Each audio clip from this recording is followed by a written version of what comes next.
Hi, this is the TTW55. Last time I came on, I gave you a list of my most disturbing movie moments when I was a kid. And so far as I can tell, the people who watched enjoyed it. Sorry if I ended up bringing up some bad memories for y'all. But if you ask anyone who knows me, the fact is, they'll tell you I don't like focusing much on the dark stuff. It has its purpose, and stories wouldn't have much conflict if bad things didn't happen, obviously. But personally, I prefer focusing on the good stuff, the awesome stuff, the awe-inspiring, and the stuff that got me excited as a kid. That was what made me want to go back and watch movies, and what ultimately made me love them. So to balance out my last list, I'm going to now list off the top 5 best movie moments from my childhood. And I'm going to admit, this one was a lot harder to come up with because I loved a lot more than I feared.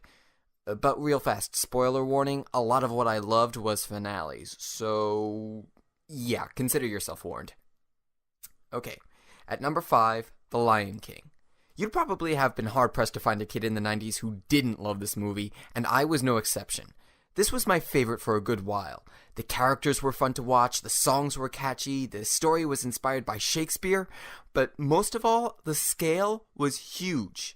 This might have been the most epic animated movie made for kids at the time, and I loved it for that fact alone. And for me, the best of it was the ending.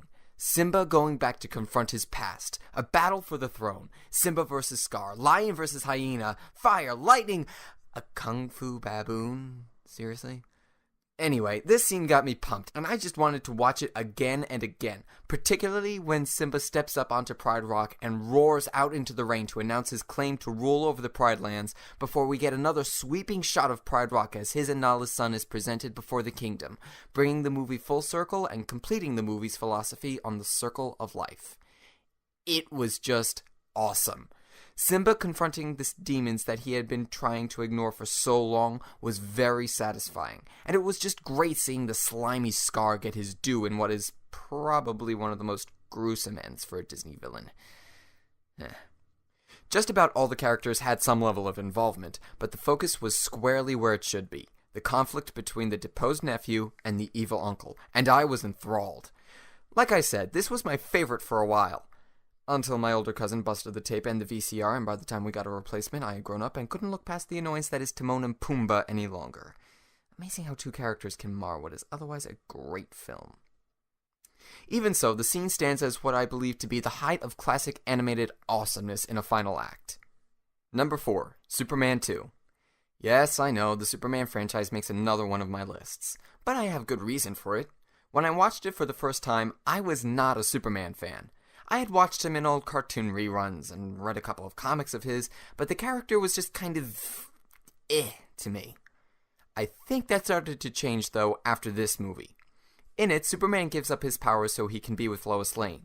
Meanwhile, Zod and his cronies, who had been banished to the Phantom Zone in the last movie, have busted out and begun to wreak havoc on the world, teaming up with Lex Luthor when they find out that Superman is the son of their jailer, calling him out to face them. Superman journeys back to his fortress to see if there's any way to restore his powers, which he does in a scene that was cut from the theatrical release because of problems with actor Marlon Brando. If you want to check it out, just look at the Richard Donner cut. It's pretty good. Once he regains his powers, he flies back to Metropolis and invites Zod out for a little talk. What follows is, frankly, what I still think is one of the best superhero fight scenes put to film.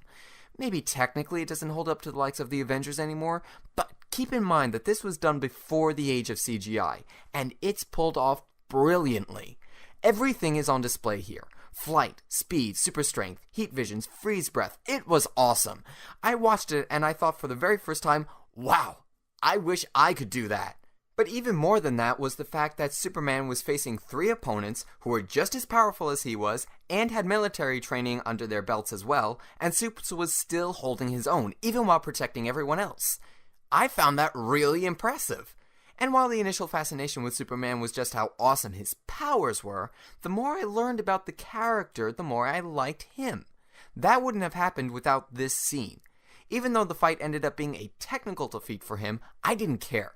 It got me started on the path to declaring Superman my favorite superhero, as well as one of my favorite fictional characters, period. That is why this movie makes this list. Number 3, Aladdin. Just Aladdin.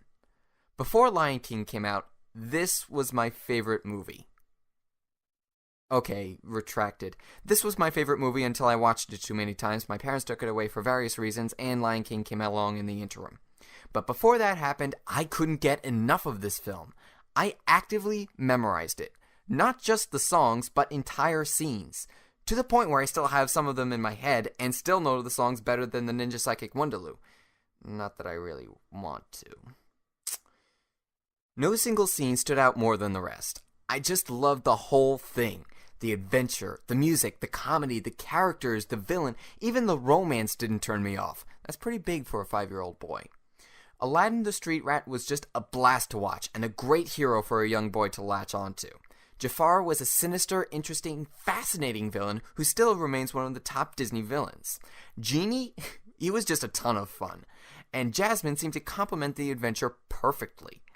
Now, I'll admit, the movie hasn't aged well with me. I usually leave the room whenever the ninja decides to turn it on, but I cannot deny how much I loved it when I was a kid. I couldn't have imagined a better movie at the time, which is why it stays planted solidly at number 3. Number 2, Balto. Unlike the rest of the movies on this list, Balto really didn't have much to do with my childhood. In fact, I think I watched it all of twice in my entire life.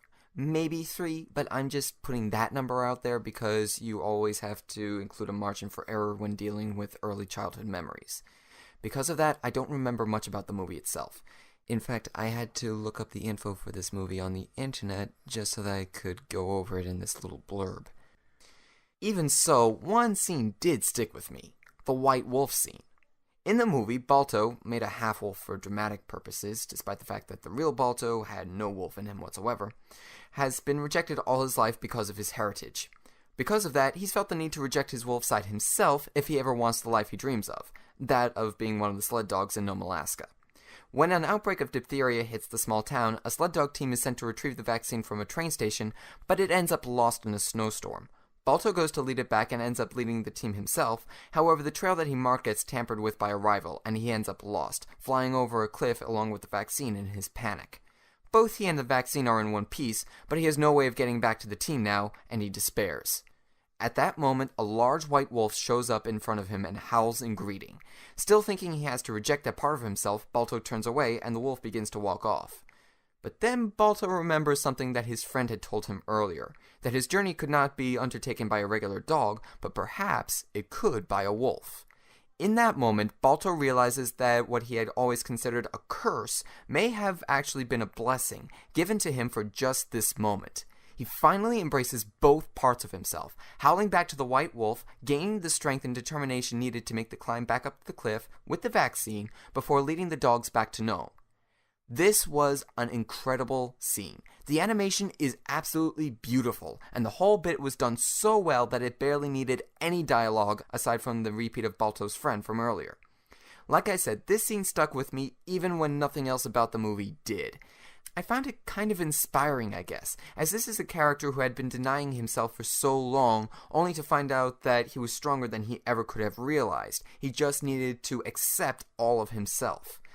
There's a lot to be said about the scene, and I actually could go on, but I'm going to end it with just saying that this was an incredibly well done scene and is likely a large reason why this movie found a following in home release, even after disappointing in the box office. Okay, so here's what we've covered so far. Number 5, The Lion King, King of Pride Rock. An epic finale that embodied everything I loved about that movie and made me want to rewind again and again. Number 4, Superman 2, Battle for Metropolis. An exciting scene that saw Superman in a fight the likes of which I didn't think he was capable of, that put me on the path to making the Man of Steel my favorite superhero. Number 3, Aladdin. Just an awesome, fun, enjoyable movie that I couldn't even pick a single scene from because I loved the whole thing too much. Number 2, Balto, Heritage of the Wolf. An inspiring scene showing the strength of the character that he hadn't even realized he had inside of himself that stayed in my head long after the rest of the movie had melted away. And my number 1 pick? Well, it's not an amalgamation like my last number 1. This one is standalone. The Rescuers Down Under. Now, this is an underrated Disney film that I guess was just released at the wrong time, between The Little Mermaid and Beauty and the Beast, and was completely different from the Disney stuff as a whole being put out at the time, as it was an action-adventure film with no songs or princesses. Because of that, it's often overlooked, not to mention just lumped in with the rest of the Disney sequels, when it really shouldn't be. Why? Well, it made number 1 on my list, so obviously I'm about to tell you. In it, a young Australian boy named Cody finds a giant golden eagle. And I mean giant, this thing could carry away a young rhino and call it breakfast. The bird is caught in a poacher's net, and the boy sets to cutting the eagle, named Marahute, free from her bonds. He succeeds, but forgets to move away from the edge of the high cliff that they're both on. And in her struggle to break the last of the cords, Marahute knocks Cody off, sending the lad plummeting to his death. But before he's killed, the eagle swoops down and catches him, and in a show of appreciation and friendship, takes him on the ride of his life. What follows is 2 minutes of animated brilliance. It could have technically been enough to just have a short fight scene with a bit of wonderment on Cody's face on the way to the eagle's nest, but Disney opted to turn it into the most awesome scene imaginable. No dialogue is needed whatsoever. The plot doesn't need to be thought of at this point. It's just pure amazing imagery. Eye candy that works. The music is sweeping. The visuals breathtaking. This was Disney putting its best foot forward, setting the tone for what was one of the best adventure films from my childhood.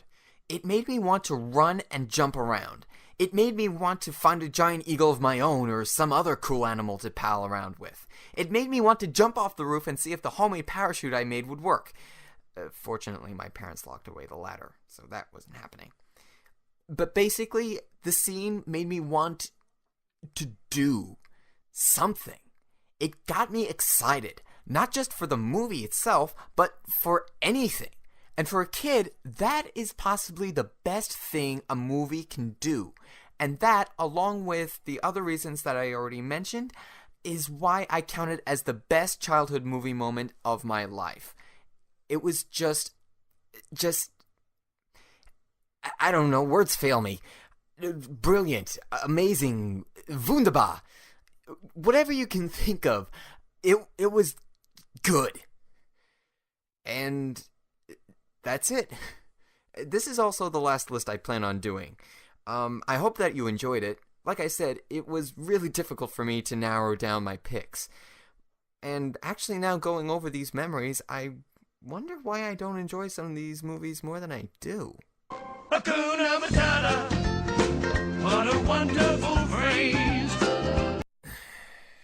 Ask and you shall receive. Oh, have a good one, everybody. Take care.